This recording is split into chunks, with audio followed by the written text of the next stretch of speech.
Students हमारे साथ ध्वनि शेखर है, ध्वनि अलवर्स है, स्कोर करी है 665। यदि आपने हमारी टेस्ट सीरीज पिछले साल ज्वाइन की हुई थी या फिर आप आर्यन के चैनल पे, नीट प्रेप के चैनल पे टॉपर्स की लिस्ट देखते थे तो आपको ध्वनि दिखाई दे जाती होंगी। तो ध्वनि से मैं कुछ चीजें पूछना चाहता था। ध्वनि का ब्रेकअप है फिजिक्स में 160, केमिस्ट्री में 165 और बॉटनी जूलॉजी में 175 ईच। तो ध्वनि सबसे पहले 155, केमिस्ट्री 155 करेक्ट। तो मुझे ये बताइए ध्वनि सबसे पहले कि अभी शांति मिल गई है, आपका सिलेक्शन पक्का है तो मोहल्ले में लड्डू बंटना चालू हो गए, अभी चालू नहीं हुआ है? सर वो तो शायद रिजल्ट के बाद हो जाएगा। अभी मेरी पर्सनल शांति हो रही है, जैसे मैं खूब ज्यादा घूम रही हूँ। वो हो गया है, मतलब एकदम फ्री होके। मूवी भी देखी है खूब सारी रिसेंटली? हाँ हाँ। घर में कौन कौन है आपके? मम्मी पापा एंड बड़ी दी है। बड़ी दीदी क्या करती है? MBBS कर रही है। अच्छा, कहाँ से कर रही है? मणिपाल से, मैंगलोर। मणिपाल मैंगलोर से कर रही है। चलिए, तो आपने अच्छे नंबर लाके अपने पेरेंट्स के खूब सारे पैसे बचा लिए। एग्जैक्टली मतलब मेरा मोटिवेशन वही था कि मतलब दीदी के लिए उनका प्राइवेट है तो काफी पैसे लगे हैं, तो मुझे नहीं लगवाने। ठीक है। तो ध्वनि ऐसा करते हैं, इस वाले वीडियो में मैं स्पेसिफिकली बच्चों को आपके थ्रू कुछ चीजों पे इंसाइट देना चाहता हूँ। पहली चीज, बच्चों को बहुत डर लगा रहता है, बायो है, ऑर्गेनिक है, इनऑर्गेनिक है, बहुत सारे फैक्ट्स हैं, फॉर्मूले होते हैं फिजिक्स, फिजिकल, केमिस्ट्री में। How do you make sure that you don't forget them? बच्चों को एक डर लगा रहता है कि आगे बढ़े जा रहे हैं सिलेबस कंप्लीशन में और पीछे जो भी था भूलते जा रहे हैं, है ना? तो आप इस चीज को कैसे हैंडल करती थी? सर जैसे बायो में तो जैसे एक चैप्टर पूरा पढ़ लिया तो उसके बाद में पूरे चैप्टर को शुरू से लेके एंड तक, चाहे उसमें 5-6 घंटे लगे, मैं पूरा एनालाइज करते हुए एक एक पॉइंट लिख लेती थी। इस पैराग्राफ से ये पॉइंट इज इम्पोर्टेंट, ये मुझे याद होना चाहिए। तो एक ब्लैक बोर्ड पे मैं वो पूरे शुरू से लेके एंड तक छोटा छोटा सारे पॉइंट्स कवर कर लेती थी, बीट बायो बीट एक ब्लैक बोर्ड ऑर्गेनिक। पे पूरे 38 चैप्टर्स थे? ये नहीं, एक चैप्टर एट अ टाइम। और उसके बाद उसे रब कर देंगी? उसके बाद यस, उसका फोटो लेके फिर मैं रब कर देती थी। तो मैं उस फोटो को बार बार रिवाइज करती थी, क्योंकि एक इमेज आपके दिमाग में वो प्रिंट हो जाती है ना, तो rather be it in a one single page than आप कॉपी के बहुत सारे नोट्स बनाते रहो। ठीक है। तो ये बताइए, अच्छा ये तो बायो हो गया, what about physics and chemistry? So physics तो पता नहीं गॉड्स ग्रेस में को याद रहते थे फॉर्मूले, बट फिर भी डिवाइस करना होता है, तो मतलब पूरा चैप्टर मैं शुरू से लेके बैठती थी। और if I have a problem मैं एक एक फॉर्मूला शीट जो लोग कहते हैं वो बना लो। एंड ऑर्गेनिक में भी शुरू से लेके पूरा रिवाइज करना पड़ता है हर बार जब भी आप खोलो, क्योंकि कुछ ना कुछ चीज बीच में मिसिंग रह जाती है, कुछ एक्सेप्शन होता है या कुछ होता है, वो बीच में कहीं ना कहीं रह जाता है। तो मतलब आप शॉर्ट नोट्स बना लो, बट फिर भी एक बार हमेशा आपको शुरू से एंड तक पूरा करना चाहिए। मैं दीवारों टाइम पे देती थी 2 घंटे पूरा। यदि आपके स्टडी रूम का टूर मिले तो दीवारों पे चीजें चिपकी हुई थी, अभी साफ कर दी गई हैं या नहीं थी? सर इनिशियली नहीं चिपकी हुई थी, मैंने कहा ना मेरा ब्लैक बोर्ड था, बस लास्ट के 2 महीने में मैंने पूरा चिपकाया था। क्योंकि जैसे टेस्ट देते देते कि ये चीज याद नहीं रही मुझे, वो चीज मैंने कोशिश की मैं सारा ग्रास्प करूं, लास्ट में मैंने चिपकाया है कि ये तो पक्का नीट में आ सकता है, ये तो मुझे याद रहना चाहिए।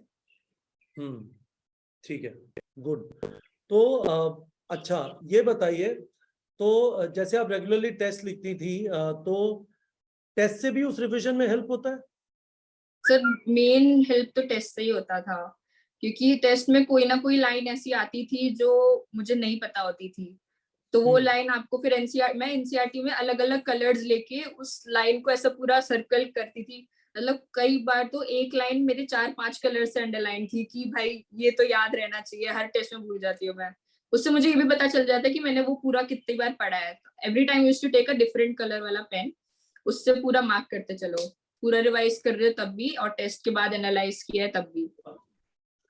तो आपने जैसे हमारे प्लेटफॉर्म पे आप प्रैक्टिस वगैरह करती थी, तो what was the best thing for you? जैसे रेकमेंडेड एमसीक्यूज होते हैं, टारगेट सेटिंग है, डीपीपी जनरेटर है, पिछले साल एम्स लेवल टेस्ट सीरीज भी थी। बाय द वे मैं आपको बताना चाहता हूँ, हमने इस साल AIIMS level test series discontinue कर दी है, क्योंकि बच्चों ने मुझे बहुत दुखी किया, बहुत सारे लोग अटेम्प्ट नहीं करते थे, ये तो बहुत मुश्किल है। तो अब हम लोग क्या करेंगे कि इस साल नीट लेवल जो टेस्ट सीरीज होगी उसमें कुछ एम्स लेवल क्वेश्चन डाल देंगे जिससे भाग ना पाए।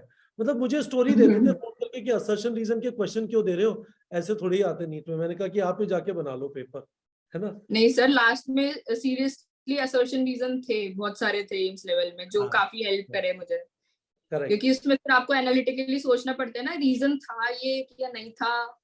उसकी वजह से फिर शर्मा सर के भी काफी वीडियोस में वो ट्रिक्स बताते थे कि अगर आपको लग रहा है कि ये सेंटेंस उससे मैच हो रहा है तो कर दो, आंख बंद करके आप कर दो, नहीं हो करेक्ट रहा तो फिर करना, ऐसे वो भी काफी हेल्प करा। Correct correct correct good. तो ठीक है।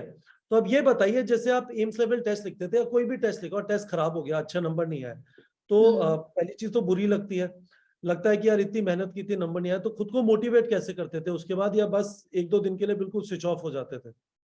नहीं नहीं, स्विच ऑफ नहीं होती थी। मैं बस फ्रेंड से बात करती थी, जो मेरे को बता दे, मतलब मेरे दो बेस्टीज, वो मतलब उनके सामने आप रो दो, क्योंकि वो दूसरे फील्ड से थे, वो पीसीएम के हैं, तो वो मेरे को कुछ जज नहीं करने वाले। तो वो पूरा कंसोल करते थे, तुम टॉपर हो, क्योंकि पेरेंट्स को मैं कभी कभी नहीं बता पाती थी कि 500 के रेंज में आया, क्योंकि वो उधर डिप्रेशन ले लेते थे तो उनको बताने से कोई फायदा नहीं था। फ्रेंड्स को बता दो, उसके बाद फिर ठीक हो जाता था। उसको एनालाइज कर लिया कि मुझे पता चल रहा है कि इसमें से आधे क्वेश्चन तो मुझे आते थे जो मैंने गलत करे हैं, तो वो फिर बाद में चीज ठीक हो जाती थी, आता ही था, कोई बात नहीं, इस टेस्ट में सही गलत हो गया, नेक्स्ट टेस्ट में सही हो जाएगा। ठीक है। तो आपने टेस्ट दिए, एम्स लेवल टेस्ट दिए, गलती हुई, you you are able to figure it out कि ठीक है चलता है, असली गेम के दिन देखेंगे क्या होता है। अब ये बताइए, इसके अंदर टेस्ट दिए, और कुछ चीजें यूज की, क्वेश्चन वगैरह प्रैक्टिस किए प्लेटफॉर्म से, उतने नहीं किए? क्वेश्चन मैंने बायो के और केमिस्ट्री के प्रैक्टिस किए थे, ऑर्गेनिक केमिस्ट्री के। हाँ बाकी तो जो मेरे को उधर कोचिंग मटेरियल मिल रहा था मोस्टली वही किया था, और बाकी टेस्ट से ही काफी हो जाता था, तो फिर मेरे को ज्यादा जरूरत नहीं लगी थी, नहीं तो रिवीजन का टाइम कम हो जाता था, वो भी इम्पोर्टेंट है। करेक्ट। तो बाय द वे स्टूडेंट्स, मैं ये भी चीज बता देता हूँ, ध्वनि ने कोचिंग भी ज्वाइन किया हुआ था, साथ में हमारा टारगेट बैच ज्वाइन किया हुआ था। तो ध्वनि एक चीज बताइए, आप ब्रेक्स लेती थी या सारे टाइम पढ़ती रहती थी?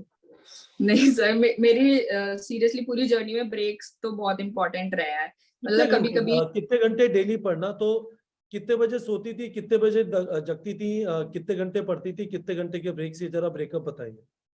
मतलब मेरा सोने का टाइम तो ऑलमोस्ट फिक्स था, जैसे 12 1 2 तक मैं सो जाती थी। फिर सुबह उठने अगर मेरे को कोचिंग जाना है तो उस टाइम से उठ जाओ, नहीं तो 8 बजे तक उठ जाती थी। फिर ब्रेकफास्ट करके पढ़ने बैठो, फिर उसके बाद लंच तक पढ़ती थी, या फिर अगर बीच में मेरा एक चैप्टर 2 चैप्टर हो गए तो उसके बाद मैं ब्रेक लेती थी। नहीं, एक बार मेरे को उसे डाइजेस्ट कितनी करने देर के लिए का ब्रेक break? चाहिए। कितनी देर का? वो सर डिपेंड करता है कि मैंने कितना डिफिकल्ट चैप्टर था, एज इन हाँ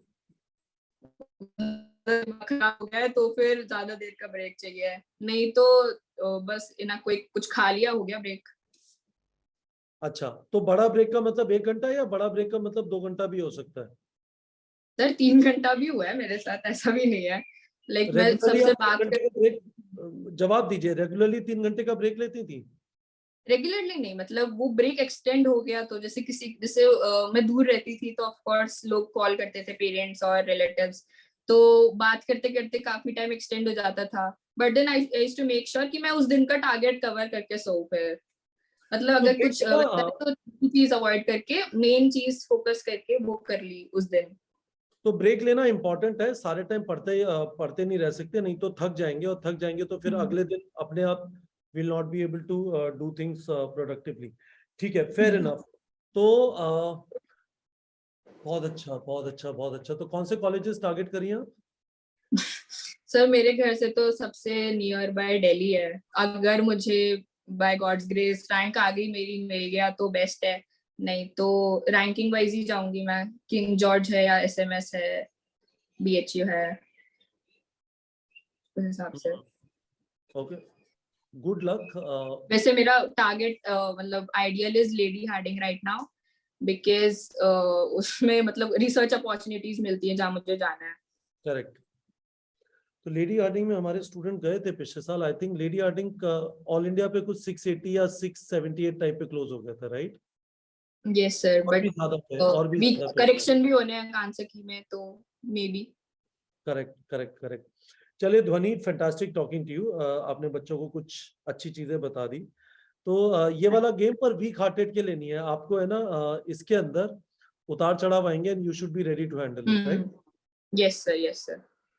वो तो फैंटास्टिक। बहुत लोग मेरे सामने ही मतलब टाइम पास कर रहे हैं, कुछ भी कर रहे हैं, फोकस नहीं हो पाता, बट देन मैं I used to make sure कि मेरा वो डिस्ट्रैक्शन मतलब उतना ज्यादा ना हो। डिस्ट्रैक्शन तो ऑलमोस्ट बंद कर दिए थे, only distraction was talking to friends, बाकी सब करेक्ट। बंद था। बट वो ये उसमें भी इतना ज्यादा ना हो, बट पढ़ाई फोकस हमेशा रही है। चलिए good Dhwani, fantastic talking to you. Best of luck. Hopefully आप जो चैलेंज करिए, 2 क्वेश्चन चैलेंज करिए, एक बॉटनी और एक जूलॉजी का, राइट? एंड फिजिक्स का। फिजिक्स का 3 क्वेश्चन, तो यदि तीनों हाँ, सही हो जाते हैं तो ये सिग्निफिकेंट इंप्रूवमेंट हो जाएगा, काफी अच्छा हो जाएगा। Best of luck to you Dhwani, thank you so much.